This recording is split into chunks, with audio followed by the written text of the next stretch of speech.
नमस्कार सर, मेरा नाम राजू है। पिछले वीडियो में हमने देखा था कि कैसे कुम्हार के घड़े को मोगेम्बो ने सारा खरीद लिया था और ऐसा चलता गया।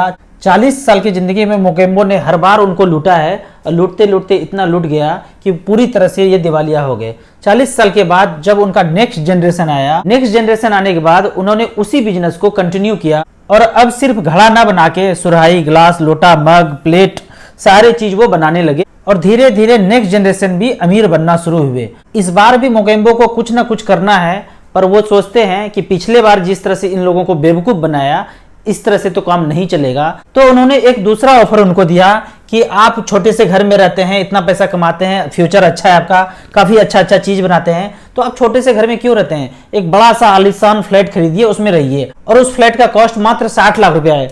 तो कुम्हार के बच्चे बोलते हैं कि इतना पैसा तो मेरे पास है ही नहीं, हम कहां से दे पाएंगे।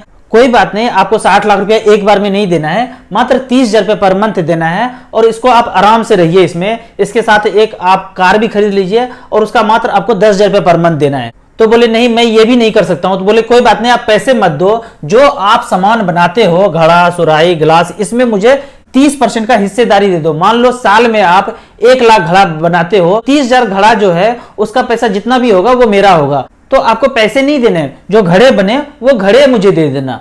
तो कुम्हार के बच्चे को लगता है कि ये तो बड़ा आसान है, बस हमको एक्स्ट्रा मेहनत ही तो करना है। 30,000 घड़ा दे देंगे साल का, या फिर जो भी सामान बेचते हैं वो दे देंगे, पैसा तो देना नहीं है।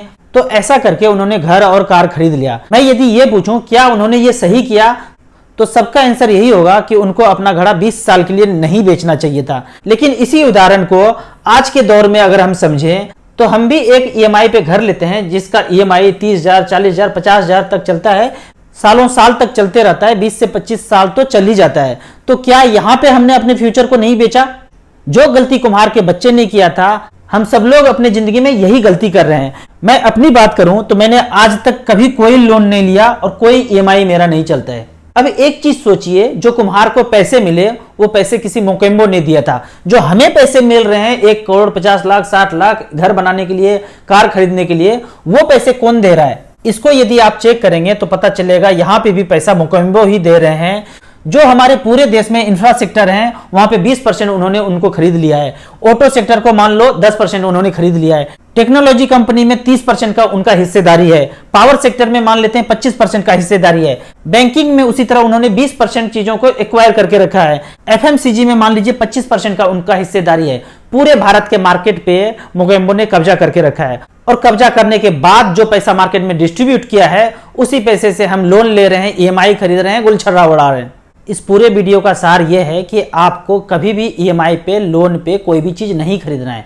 जब पैसा आएगा तब लेंगे। मैं एक छोटा सा कैलकुलेशन दिखाता हूं कि जिंदगी में 30,000 रुपये पर मंथ का ईएमआई न लेके उसको इन्वेस्ट करते रहे और ऐसा 20 साल तक करे, मात्र 15% के रेट से 72 लाख रुपए पैसा इन्वेस्ट होगा और वैल्यू बनता है 4.5 करोड़ रुपया। ये 4.5 करोड़ रुपया किसी के जिंदगी में नहीं है, क्योंकि उन्होंने लंबे समय में ये कैलकुलेशन ही नहीं किया है। कैलकुलेशन करने के लिए आपको StarSIP.in के मेरे वेबसाइट पे जाना है और वहां SIP वन टाइम पेंशन को कैलकुलेट करना है। कैलकुलेट करेंगे तो आप ईएमआई के जाल में नहीं फंसेंगे। मोगेम्बो के पैसे से आप अपना घर और कार नहीं खरीदेंगे। अगर वो कुम्हार अगल बगल के आसपास के बंदों से पैसे लेके अपना घर बनाते तो उनका पैसा उसी समाज में रहता, लेकिन उन्होंने पैसा मोगेम्बो से लिया तो हमारे देश का पैसा बाहर जा रहा है। तो आपको इसी तरह इन्वेस्टमेंट के बारे में कुछ जानना है और यदि आप ऑफिसर हैं तो मेरे नंबर पे आप मुझे व्हाट्सएप कर सकते हैं। आप अपने ऑफिस में, ट्रेनिंग प्रोग्राम में, वेलफेयर मीटिंग में आप हमसे ऑनलाइन फाइनेंशियल एजुकेशन का क्लास करा सकते हैं। वीडियो अच्छा लगे तो आप अपने व्हाट्सएप ग्रुप में जरूर शेयर कीजिए। Thank you so much. जो लोग मुझे यूट्यूब और फेसबुक पे देख रहे हैं, मैं एक म्यूचुअल फंड डिस्ट्रीब्यूटर हूं। मुझसे जुड़ने के लिए आपको दिए हुए लिंक में ऐप में रजिस्टर करना है। रजिस्टर करने के बाद आप मुझसे पूछ सकते हैं कि किस किस म्यूचुअल फंड में आपको शुरुआत करना चाहिए। जब आपका नॉलेज कॉन्फिडेंस बढ़ जाए, फिर आप यहां पे ज्यादा पैसा इन्वेस्ट करने का सोच सकते हैं। वीडियो अच्छा लगे तो लाइक एंड सब्सक्राइब जरूर करें। Thank you so much.